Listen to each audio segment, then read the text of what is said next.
Shalom, c'est encore l'évangéliste Ouattara Ahmed. Nous sommes à notre jour d'exhortation.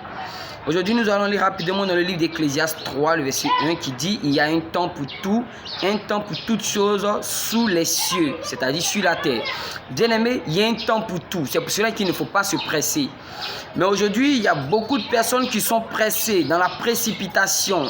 Voilà, bien-aimé, si le temps de ton mariage n'est pas arrivé, que tu forces les choses, tu te précipites et que ce n'est pas le temps, bien-aimé, tu peux entrer mais divorcer. Donc c'est pour cela qu'il faut attendre le temps.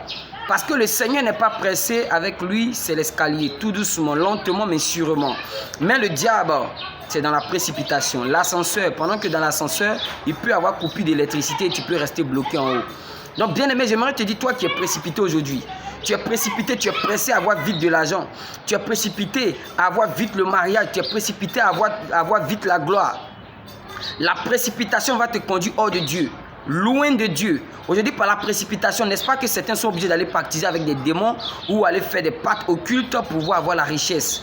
Aujourd'hui, à cause de la précipitation, certaines femmes sont obligées de se grossir des parties, de se claircir la peau pour attirer le regard des hommes à favoriser rapidement le mariage.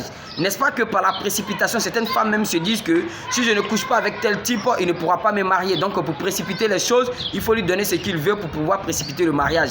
Mais le problème c'est quoi? Le résultat escompté n'est pas ce que la personne avait espéré.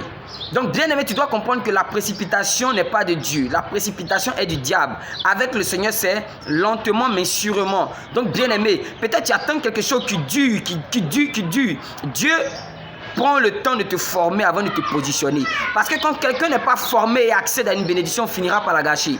Une femme qui n'est pas préparée au mariage finira par détruire son foyer.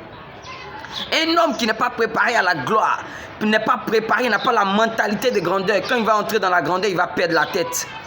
Un homme qui n'est pas préparé à même hériter de quelque chose, lorsqu'il va hériter, il va dilapider ses biens parce qu'il n'a pas été préparé au préalable. Donc bien aimé, si ça prend du temps, tu dois accepter le temps de la préparation. Parce que c'est par le temps de la préparation que tu pourras bien gérer, mieux gérer la bénédiction que Dieu va te donner. Sinon, il y a certaines personnes qui ont pleuré, qui étaient pressées. Quand Dieu a donné le mariage, ils ont renversé le foyer. Quand Dieu a donné le travail, ils ont détruit. Quand Dieu a donné l'argent, ils ne sont plus venus à l'église, ils se sont détournés de Dieu. Donc bien aimé, nous devons nous laisser préparer par le Seigneur afin d'accéder à la bénédiction et ne pas être précipité. C'était ça mon message.